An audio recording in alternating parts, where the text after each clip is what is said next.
नमस्कार, मैं हूं संतोष पाठक और आप देख रहे हैं द न्यूज लॉन्चर। बिहार में राजनीतिक घमासान की खबरें लगातार आपके सामने आ रही होगी, लेकिन मैं इस वक्त की सबसे बड़ी खबर लेकर आपके सामने आया हूं। और वो सबसे बड़ी खबर क्या है कि भारतीय जनता पार्टी में राष्ट्रीय अध्यक्ष का चुनाव एक बार फिर से टल गया है। जी हाँ दोस्तों, आपने बिल्कुल सही सुना। भारतीय जनता पार्टी में राष्ट्रीय अध्यक्ष का चुनाव जो होना था वो एक बार फिर से टल गया है। और अब सूत्र ये बता रहे हैं कि या तो भारतीय जनता पार्टी के नए अगले राष्ट्रीय अध्यक्ष का चुनाव मार्च के आखिरी सप्ताह में हो सकता है, या फिर ये पूरी चुनावी प्रक्रिया अप्रैल के महीने तक भी जा सकती है दोस्तों। और क्यों ऐसा कहा जा रहा है? आखिर क्यों भारतीय जनता पार्टी के नए राष्ट्रीय अध्यक्ष का चुनाव एक बार फिर से टल गया? इसलिए टल गया है कि राष्ट्रीय स्वयंसेवक संघ ने यानी आरएसएस के मुखिया सर संघचालक मोहन भागवत ने गुजराती लॉबी द्वारा भेजे गए नाम यानी प्रधानमंत्री नरेंद्र मोदी और केंद्रीय गृह मंत्री अमित शाह द्वारा भेजे गए नाम पर अपनी मंजूरी देने से इनकार कर दिया। जी हाँ, आपने बिल्कुल सही सुना कि अमित शाह ने जो नाम भेजा था भाजपा के अगले राष्ट्रीय अध्यक्ष के लिए, उस नाम को राष्ट्रीय स्वयंसेवक संघ ने खारिज कर दिया है। और जितनी बार भी आरएसएस दिल्ली दरबार से भेजे गए नाम को खारिज कर देता है, तो अमित शाह नाराजगी में, गुस्से में बार बार एक अगली तारीख दे देते। शुरुआत कहां से हुई, कैसे ये चीजें एक एक करके निकल के सामने आई, ये तमाम चीजें मैं आपको बताऊंगा। लेकिन सबसे पहले मैं कंट्रोल रूम से कहूंगा कि वो आपके स्क्रीन पर आपको इंडियन एक्सप्रेस की एक खबर दिखाए। इंडियन एक्सप्रेस की ये खबर क्या कह रही है? ये जो खबर है, विकास पाठक भारतीय जनता पार्टी को पिछले कई वर्षों से कवर कर रहे हैं, सीनियर जर्नलिस्ट है।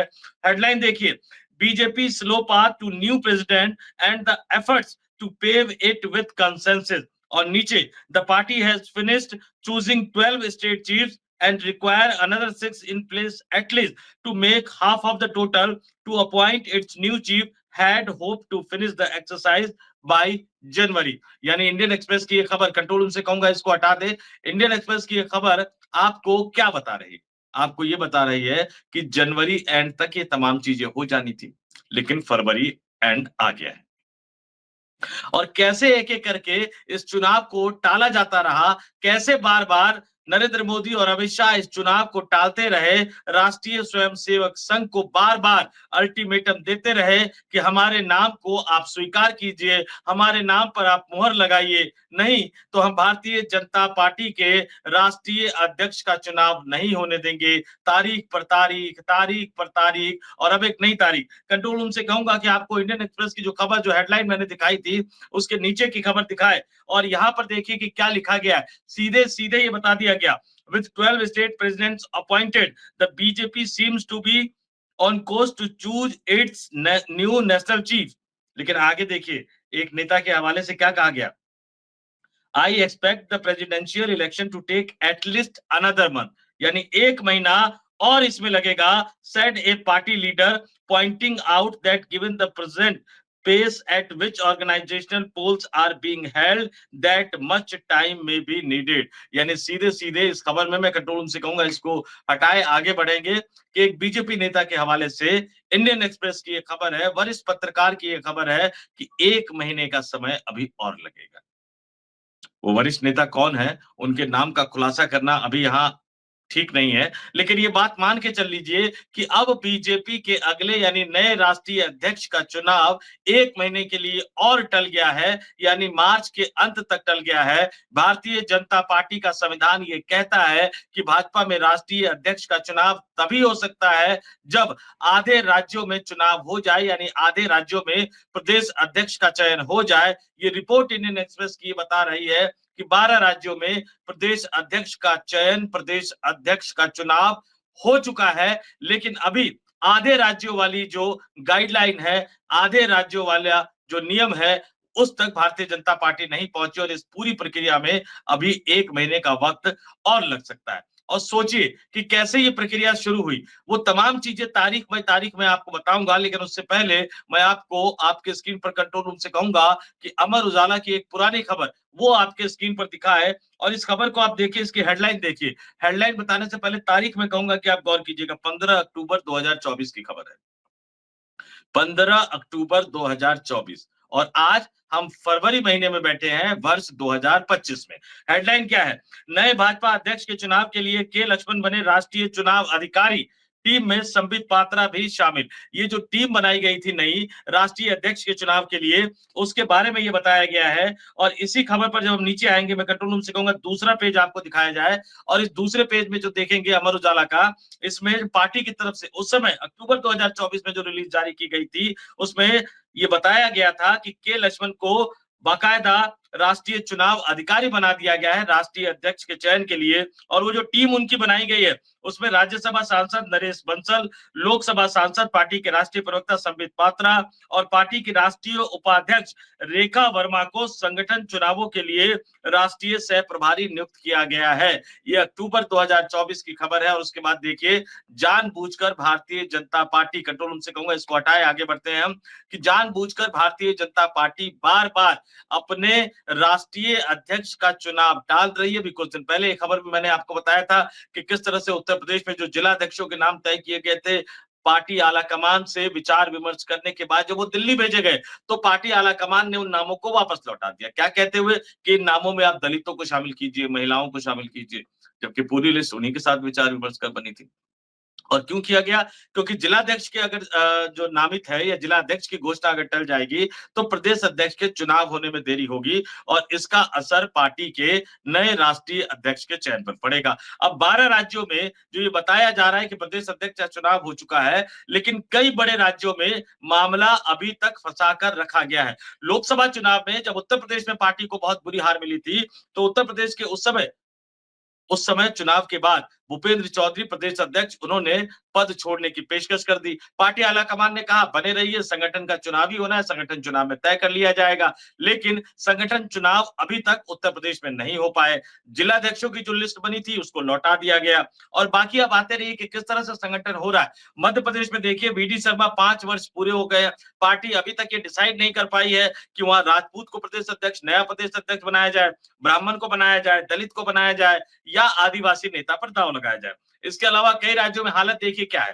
तेलंगाना, जी किशन रेड्डी तेलंगाना प्रदेश भाजपा के अध्यक्ष भी है और मोदी सरकार में मंत्री भी है।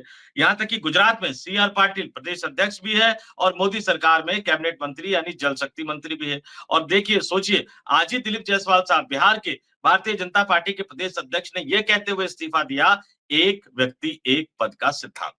बिहार में भी हालांकि प्रदेश अध्यक्ष का चयन होना है, लेकिन उनके इस्तीफे से यह साफ हो गया कि जायसवाल साहब प्रदेश अध्यक्ष एक तरह से पार्टी के होंगे। लेकिन एक व्यक्ति एक पद के सिद्धांत का हवाला देते हुए जिस बिहार में प्रदेश अध्यक्ष से इस्तीफा देने को कह दिया गया, यहाँ तेलंगाना और गुजरात में जो पार्टी के प्रदेश अध्यक्ष है, वो मोदी सरकार में मंत्री भी बने हुए हैं। तो यहाँ एक व्यक्ति एक पद के सिद्धांत के साथ किस तरह से खिलवाड़ किया जा रहा है, ये आप समझिए। और इसी तरह से कई राज्यों में पेच यहाँ नहीं फंसा हुआ, पेच इसके अलावा भी कई राज्यों में फंसा हुआ है। पेच इसके अलावा भी कई राज्यों में फंसा कर रखा गया है। क्यों? ताकि जब तक आरएसएस तैयार नहीं हो जाता है अमित शाह और नरेंद्र मोदी के नाम पर मंजूरी देने के लिए, तब तक किसी न किसी बहाने इसको टाला जाता रहा। और कैसे टाला जाता रहा? जून 2024 में एक्सटेंडेड कार्यकाल जेपी नड्डा का खत्म हो गया। कायदे से 1 जुलाई से पार्टी को नया अध्यक्ष मिल जाना चाहिए था, लेकिन वो नहीं मिला। उसके बाद उसको टाला जाता रहा, सदस्यता अभियान को लेकर टाला जाता रहा, संगठन चुनाव पार्टी के संविधान का हवाला देते हुए टाला जाता रहा। 13 करोड़ से ज्यादा सदस्य भारतीय जनता पार्टी बना चुकी है, लेकिन राष्ट्रीय अध्यक्ष का चयन अब तक नहीं कर पा रही है। जबकि जेपी नड्डा का जो आधिकारिक कार्यकाल है, वो जनवरी 2023 में खत्म हो गया। हमने अपनी एक एक्सक्लूसिव रिपोर्ट में आपको बताया था कि चुनाव आयोग की जो 5 वर्ष की समय सीमा है, वो भी किस तरह से भारतीय जनता पार्टी लांग गई है और कायदे से तो भारतीय जनता पार्टी का रजिस्ट्रेशन मान्यता जो है वो रद्द कर देनी चाहिए। वो अलग से मैंने पूरे विस्तार से आपको 2 स्टोरी में न्यूज लॉन्चर पर ही, इस स्टोरी में मैंने और आशीष जी ने, हम दोनों ने आपके सामने इन तमाम तथ्यों को रखा था। लेकिन खैर, अब वापस से इस स्टोरी पर आते हैं कि उसके बाद ये कहा गया कि जनवरी, जो खबर भी बता रही है कि जनवरी में राष्ट्रीय अध्यक्ष हो जाएगा। सहमति नहीं बनी, टाल दिया गया।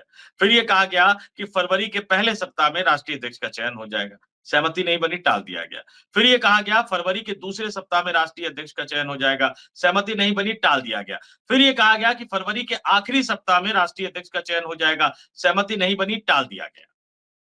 फिर कहा गया होली से पहले नए राष्ट्रीय अध्यक्ष का चयन हो जाएगा। सहमति नहीं बनी, फिर टाल दिया गया। और अब ये कहा जा रहा है कि मार्च के आखिर तक ये पूरा मसला टल गया है। हालाँकि सूत्र ये भी बता रहे हैं कि हो सकता है ये जो चयन या चुनाव की जो प्रक्रिया है, वो अप्रैल तक चली जाए, क्योंकि राष्ट्रीय स्वयंसेवक संघ और भारतीय जनता पार्टी के बीच गतिरोध अभी तक बना हुआ है, इस बात को लेकर कि भारतीय जनता पार्टी का अगला राष्ट्रीय अध्यक्ष कौन बनेगा, कौन-कौन से नाम सामने आ रहे हैं, कैसे राष्ट्रीय स्वयंसेवक संघ इसको खारिज करता जा रहा है, एक-एक करके मैं आपको उन नामों के बारे में बताऊँगा, उन दावेदारों के बारे में भी बताऊँगा दोस्तों। आइए अब जरा नामों की बात कर लेते हैं कि भारतीय जनता पार्टी के राष्ट्रीय अध्यक्ष के पद की दौड़ में कौन-कौन है। जेपी नड्डा ब्राह्मण है, प्रधानमंत्री नरेंद्र मोदी ओबीसी से।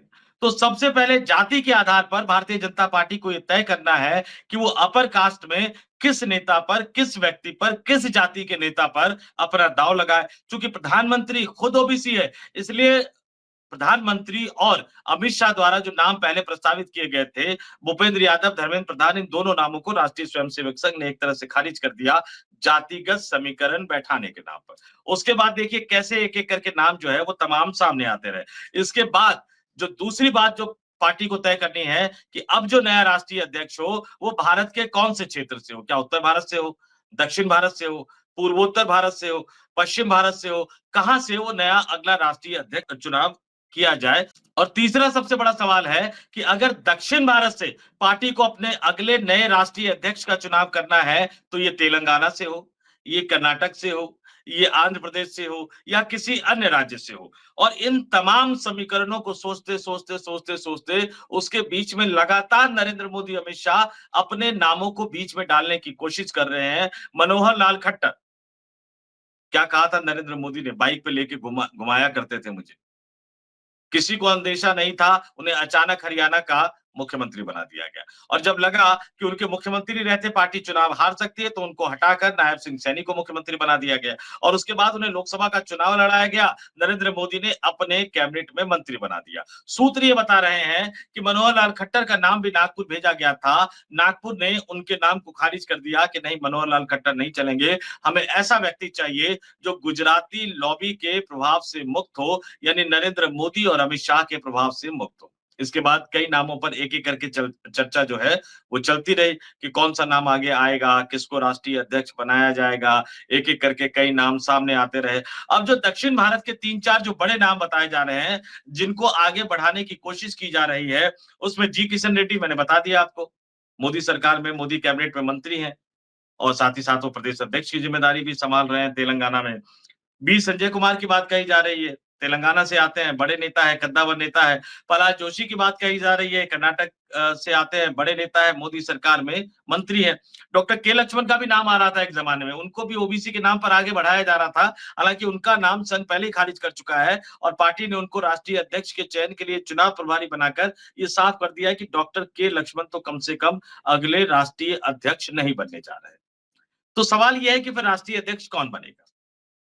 जो नाम नरेंद्र मोदी, अमित शाह की तरफ से प्रस्तावित किए जा रहे हैं, संघ उनको क्यों खारिज करता जा रहा है? संघ के सामने दिक्कत ये है कि संघ को ये लगता है, संघ का ये मानना है कि संगठन और सरकार में दोनों का इकबाल बने रहना चाहिए, लेकिन जेपी नड्डा के राष्ट्रीय अध्यक्ष के कार्यकाल में उन्होंने संगठन को पूरी तरह से सरकार के सामने झुका कर रख दिया है। यानी बतौर राष्ट्रीय अध्यक्ष वो अपने अधिकारों का इस्तेमाल नहीं कर पाए। केंद्र की मोदी सरकार में मंत्री रहते हुए भी अमित शाह सरकार भी चला रहे हैं, पार्टी भी चला रहे हैं। तो राष्ट्रीय स्वयंसेवक संघ का ये मानना है, राष्ट्रीय स्वयंसेवक संघ ये चाहता है कि जो भी व्यक्ति पार्टी का अगला नया राष्ट्रीय अध्यक्ष बने, उसके लिए कई तरह की शर्तें होनी चाहिए। नंबर 1, उन्हें गुजराती लॉबी से मुक्त होना चाहिए। नरेंद्र मोदी, अमित शाह के प्रभाव से मुक्त होना चाहिए, दिल्ली की राजनीति से मुक्त होना चाहिए। दिल्ली की राजनीति में इन्वॉल्व हुए व्यक्ति को कम से कम संघ पार्टी की कमान नहीं सौंपना चाहता है। संघ का एक क्राइटेरिया ये भी है कि जो व्यक्ति नया भारतीय जनता पार्टी का राष्ट्रीय अध्यक्ष बने, वो न केवल गुजराती लॉबी से मुक्त हो, बल्कि वो संगठन की गरिमा को फिर से बनाने की कोशिश करे,